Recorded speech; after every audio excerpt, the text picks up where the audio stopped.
एक समय की बात है, रात को सोनू ट्रेन में वॉशरूम जाने के लिए उठता है। अचानक बहुत तेज हवाएं चलने लगती हैं। साए साए की आवाजें आने लगती हैं। तभी किसी के रोने की आवाज सोनू को सुनाई पड़ती है और एक भूतिया साया सोनू के बगल से जाता हुआ दिखता है। अरे अभी तो सिर्फ 2 ही बजे हैं। ये इतना अजीब सा माहौल कैसे हो रखा है। खैर जो भी है, अभी तो बहुत समय है पहुंचने में। चलो वॉशरूम जाके आता हूँ, तब वापस सो जाऊंगा। सोनू अपने कंपार्टमेंट में अपनी सीट से उठकर थोड़ा आगे जाता है तो वो देखता है कि अगली सीट पर 4 लोग बैठकर कोई खेल खेल रहे होते हैं। अरे भाई, हम ये खेल खेल तो रहे हैं, बट सोच समझ लो, कभी ये खेल हम पर ही भारी पड़ जाए। चल चल डरपोक, कैंडल जला जल्दी से और इस पेपर के बीचों बीच एक गोला बना के उसके अंदर रख दे। अरे भाई, ये तुम लोग क्या कर रहे हो? कौन सा गेम है ये? मुझे भी बताओ। भाई, ये बहुत डरावना खेल है, इसमें मरने का भी डर है। मतलब मौत का खेल? ऐसा कुछ नहीं होता, सब इंसान द्वारा बनाए गए चोचले ही हैं। भाई मैं नहीं खेलूंगा, मुझे डर लग रहा है और मुझे अभी नहीं मरना। हाँ भाई पिंकू, तू नहीं खेलेगा तो हम 3 लोग ही रह जाएंगे और फिर हम ये गेम ही नहीं खेल पाएंगे, इसलिए तुझे खेलना ही पड़ेगा।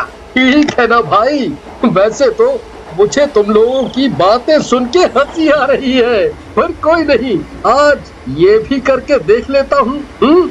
पिंकू वहाँ से हट जाता है और उसकी जगह सोनू बैठ जाता है। पिंकू, अक्कू, सोनू और टुन्नू मिलकर ये खेल खेलने लगते हैं। इस पेज पर मैंने पेंसिल से ये गोला बना दिया है, इसके अंदर सोनू तुम एक कैंडल जला के रखो।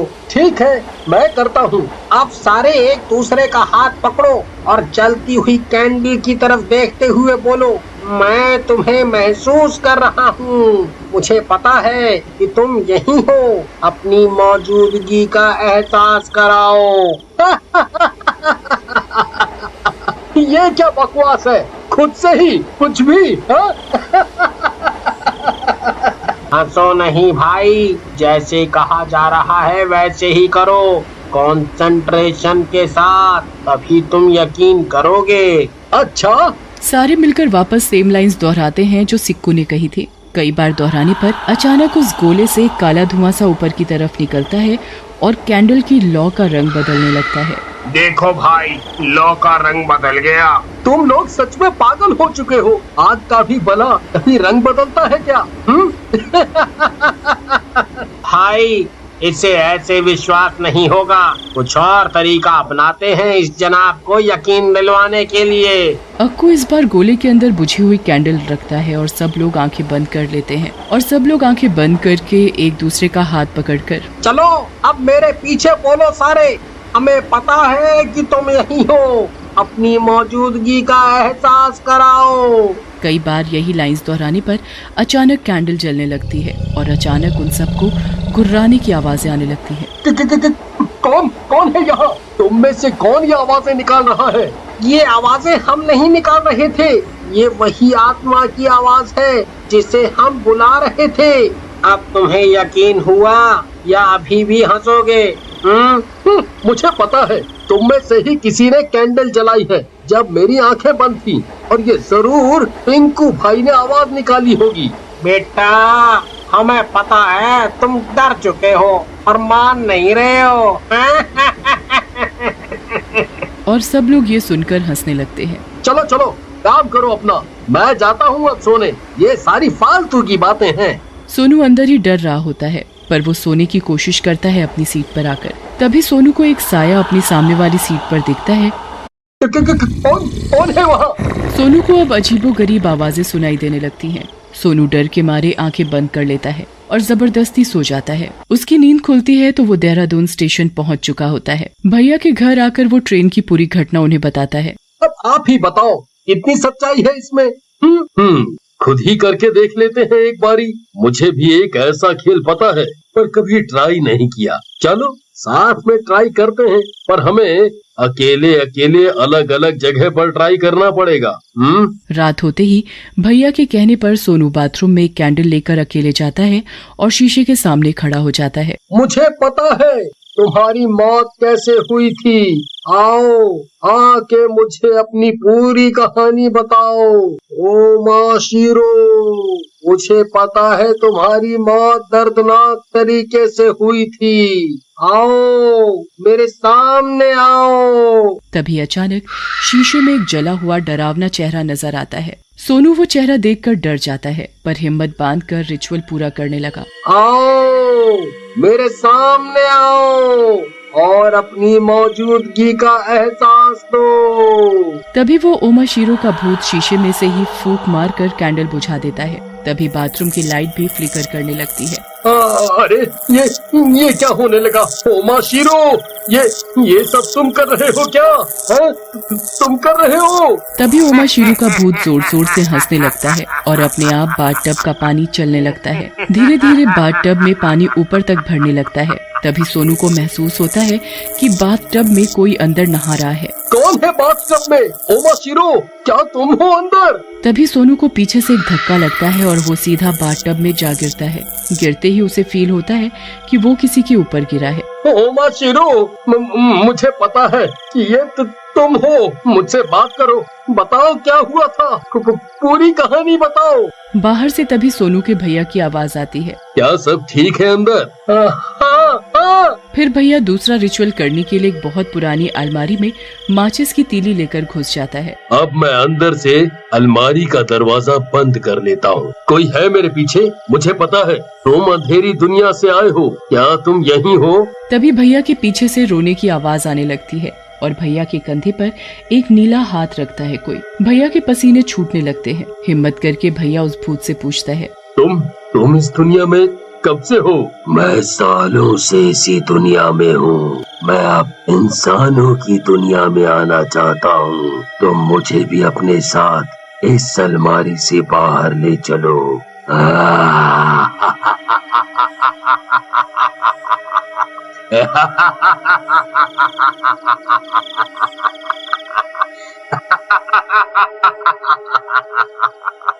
तभी सामानों के गिरने की तेज आवाजें आने लगती हैं। चीजें अपने आप हवा में उड़ने लगती हैं।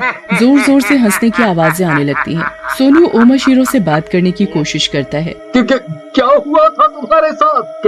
कैसे मौत हुई थी तुम्हारी? मैं बहुत सालों पहले बाथरूम में नहाने आया था और मेरा पैर फिसल गया और बाथटब में सर लगने से मेरी मौत हो गई। फिर मेरी आत्मा शीशे में ही कैद हो गई। अब जब भी कोई कैंडल लेके मुझे शीशे से पुकारता है तो मैं आ जाता हूँ। तो अब तुम अब क्या चाहते हो?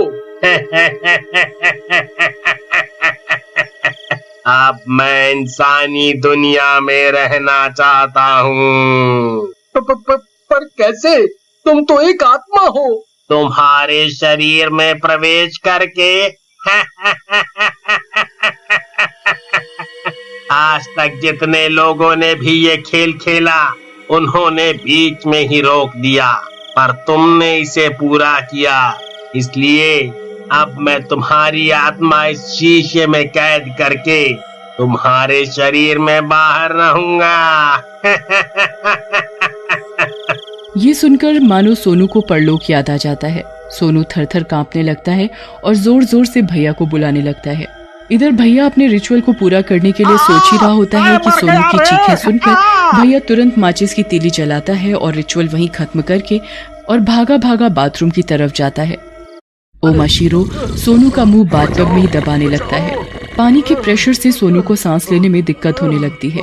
सोनू छटपटाने लगता है। वो तेज तेज बाथटब के पानी में पैर मारने लगता है और अपने आप को बचाने की कोशिश करता है। छोड़ मुझे छोड़ दे मुझे। नहीं, इतने सालों के बाद मुझे आजाद होने का मौका मिल रहा है। मैं तुझे मार डालूंगा और फिर मैं इस दुनिया से मुक्ति पालूंगा। बचाओ भैया बचाओ मुझे ये खेल अब नहीं खेलना। बचाओ। भैया भैया बाहर से गेट खोलने की कोशिश करता है पर नाकामयाब होते हैं। सोनू, दरवाजा नहीं खोल रहा, मैं दरवाजा तोड़ने की कोशिश कर रहा हूँ। तुम बस अपने आप को पानी से बचा के रखो, पानी के अंदर अपना सर मत जाने देना। तभी ओमाशीरो अपनी शक्ति से बाथरूम की सारी टैप्स चालू कर देता है और पानी निकलने के सारे रास्ते ब्लॉक कर देता है। बाथरूम में पानी भरता ही जाता है। हे भगवान, ये मैंने बहुत बड़ी गलती कर दी। आज मुझे बचा ले, आज मुझे बचा ले। मैं प्रसाद चढ़ाऊंगा और आज के बाद कभी किसी भी शक्ति का मजाक नहीं उड़ाऊंगा। हे राम जी, पानी तो बढ़ता ही जा रहा है, ऐसे तो ओमाशीरो की शक्ति भी दुगनी हो जाएगी। सोनू, तुम बाथटब से बाहर निकलने की कोशिश करो। उस ओमाशीरो की शक्ति सिर्फ बाथटब में ही दुगनी हो सकती है।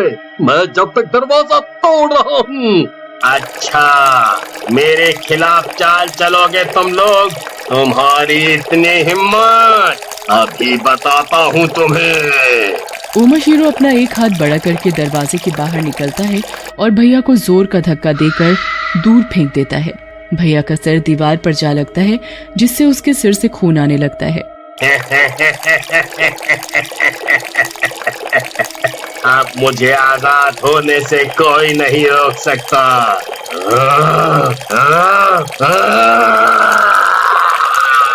अब मैं क्या करूं? कैसे ये खेल रोकूं? बाथरूम पूरा पानी से भर चुका है। अब मैं ज्यादा देर जिंदा नहीं रह पाऊंगा। 4 बजने से पहले मुझे किसी भी हालत में इसे शीशे में कैद करना होगा, वरना ये बाहर आकर के त्राही मचा देगा। ओमाशीरो की शक्तियाँ सिर्फ बाथरूम तक ही सीमित हैं, इसी का फायदा मुझे उठाना पड़ेगा।